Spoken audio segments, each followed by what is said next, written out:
پھر آپ تشریف فرما ہوئے واپس فلسطین کی طرف. یہ قوم کا تعارف بنتا ہے ان کا. اور ایک جملہ اس میں اور ایڈ کرنا چاہتا ہوں، پھر میرا خیال وقت کے دامن میں گنجائش نہیں رہی.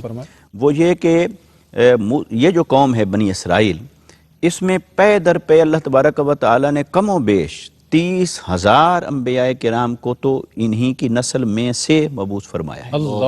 اگرچہ عام تاثر یہی ہے کہ جملہ انبیاء کرام بنی اسرائیل میں تشریف لائے، سوائے آقا علیہ الصلوۃ والسلام کی تشریف آوری کے کہ آپ بنو اسماعیل سے تشریف لائے. تو یہ جو بنی اسرائیل کی قوم تھی، اس پر اللہ تعالیٰ نے انعامات اور احسانات کے بھی انتہا فرما دی. مگر اس قوم نے جہاں اطاعت کی وہاں بہت سارے لاڈ انداز اور ان کی روح گردانی کے واقعات سے بھی قرآن بھرا پڑا ہے. وہ بھی ہمارے لیے سبق آموز ہے. بہت شکریہ مفتی صاحب، بڑی قیمتی بنیاد ہے اور ہمیں موضوع کو سمجھنا بہت آسان ہو گیا پورے قوم کے تعارف سے اور حضرت موسیٰ علیہ السلام کے سارے احوال سے. بہت شکریہ. ڈاکٹر صاحب قبلہ، حضرت موسیٰ علیہ السلام اور حضرت ہارون علیہ السلام اپنے لیے دعائے مغفرت کر رہے ہیں، تو اس دعا کا بھی کوئی خاص پس منظر ہے، کوئی بیک گراؤنڈ ہے تو وہ بھی ارشاد فرمائیے. جی بہت شکریہ. بسم اللہ الرحمن الرحیم. میں آپ کے سوال کے جواب سے قبل ایک تمہیدی بات عرض کرنا چاہوں گا. ارشاد فرمائیے. کہ ہمیشہ دعائے بخشش اور مغفرت کا مطلب گناہ کی معافی نہیں ہوتا. بڑی قیمتی بات ہے. اور خاص طور پر جب انبیاء کرام عرض کرتے ہیں اللہ کی بارگاہ میں تو اس وقت تو بالکل بھی نہیں ہوتا. بالکل صحیح. کیونکہ انبیاء کرام معصوم ہوتے ہیں اور ان سے خطا سرزد ہونا ناممکن محال ہے. حضرت موسیٰ علیہ السلام اللہ کے حکم سے طور پہاڑ پہ تشریف لے جاتے ہیں اور اللہ تعالیٰ ارشاد فرماتا ہے کہ آپ کو احکام عطا کیے جائیں گے، آپ تشریف لے آئیں. حضرت موسیٰ علیہ السلام جب وہاں گئے تو اپنے بعد حضرت ہارون کو اپنا نائب مقرر فرما گئے.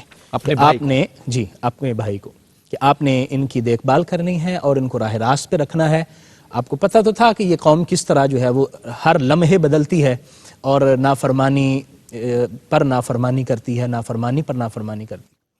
تو حضرت موسیٰ علیہ السلام جب تشریف لے گئے، 30 دن کا یہ وقفہ تھا، تو پیچھے انہوں نے وہی کام کیا جو ان کی عادت تھی. انہوں نے کیا کیا، ایک سامری شخص تھا وہاں، تو وہ ویسے یہ سونا وغیرہ ڈھالنے کا کام کرتا تھا.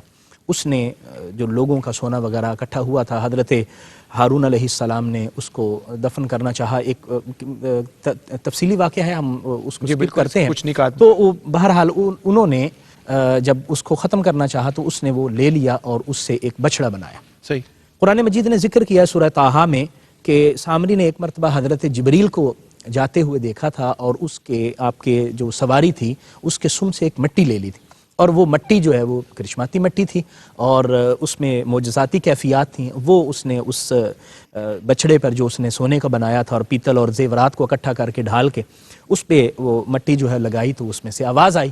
تو لوگوں کو اس نے اکٹھا کیا کہ یہ تمہارا پروردگار ہے، یہ تمہارا خدا ہے، ایسے ہی تم بھولے ہو اور موسیٰ بھی بھول گئے تھے، تو اس کی عبادت کرو. بالکل صحیح. خیر قوم جو ہے وہ اس کی عبادت میں مصروف ہو گئی. حضرت موسیٰ علیہ السلام کو اللہ نے وحی فرمائی کہ پیچھے معاملات جو ہے وہ گڑبڑ ہو چکے ہیں، آپ جو ہے وہ تشریف لے جائیں. تورات ملی، تورات کی الواح لے کر حضرت موسیٰ علیہ السلام جب قوم میں آئے تو دیکھا تو صورتحال بالکل یکسر جو ہے وہ مختلف ہو چکی ہے، تبدیل ہو گئی ہے. آپ نے وہ الواح ایک سائڈ پہ رکھی اور اپنے بھائی سے ناراضگی کا اظہار کیا. قرآن مجید میں یہی جو آیات مبارکہ قاری صاحب نے تلاوت بھی فرمائی ہے، اس میں حضرت ہارون علیہ السلام کو ذرا تھوڑا سا سرزنش بھی کی کہ آپ نے کیا کیا، میں نے آپ کو ایک ذمہ داری دی تھی اور آپ نے یہ کیا کیا. انہوں نے معذرت کی کہ میں نے تو بڑی کوشش کی تھی لیکن یہ لوگ نہیں مانے. خیر جب آپ کو صورتحال کا اندازہ ہوا تو اس وقت پھر اللہ کی بارگاہ میں یہ دعا کی کہ یا اللہ مجھے بھی بخش دے، میرے بھائی کو بھی بخش دے. اب وہ کون سی بخشش کون سی تھی؟ ایک تو یہ تھی کہ میں جب جذباتی ہوا، اصل میں وہ جذباتی جو ہوئے وہ غلط نہیں تھے، وہ غیرت دینی تھی اور وہ بھی ضروری تھی. لیکن جب صورتحال دیکھی کہ میرے بھائی کا کوئی قصور نہیں ہے تو اللہ کی بارگاہ میں ایک اس لیے بھی دعا کی، مالک میرے جذبات کی وجہ سے اگر ان کے دل کو کوئی ٹھیس پہنچی ہے تو وہ میں معذرت کرتا ہوں، اور ان کے لیے بھی کہ اگر کہیں ان سے بھی کچھ تھوڑا سا اپنے فرائض منصبی میں اگر کوئی مسئلہ ہوا ہے تو کرم فرما. حالانکہ کوئی وہاں غلطی نہیں ہوئی تھی، اللہ کی بارگاہ میں یہ دعا کی. تو نبی کریم صلی اللہ علیہ وآلہ وسلم دن میں 100 مرتبہ، ایک روایت میں 70 ہے، ایک میں 100 مرتبہ اللہ کی بارگاہ میں استغفار کرتے تھے. تو اللہ کی بارگاہ میں استغفار کرنا یہ انبیاء کرام کا طریقہ اور ان کی سنت ہوا کرتا. سبحان اللہ. استغفار کرنا انبیاء کا طریقہ اور سنت ہے. اور اس سبق سے یہ بھی پتا کہ معذرت کر لینا بھی, کسی چیز کو ایکسیپٹ کر لینا بھی انبیاء کے نقوش پا پہ چلنے کے مترادف ہے. اللہ کریم ہمیں یہ سلیقہ عطا فرمائے. آئیے کلام کی طرف بڑھتے ہیں. شہباز بھائی ہیں اور آج آپ کا تمغہ بھی چمک رہا ہے, آپ بھی چمرے, تمغہ بدست اب بیٹھے ہیں تو بڑا اور لطف آ رہا ہے. بسم اللہ, کیا کلام آج سے پیش کیجئے گا, فرمائیے گا. میری جھولی میں رہتے ہیں صدا ٹکڑے محمد کے. شہباز بھائی سبحان اللہ, سبحان اللہ. تیرے ٹکڑوں سے پلے غیر کی ٹھوکر پہ نہ ڈال, تیرے ٹکڑوں سے پلے غیر کی ٹھوکر پہ نہ ڈال, چھڑکیاں کھائیں کہاں چھوڑ کے صدقہ تیرا. ایک مختصر وقفہ.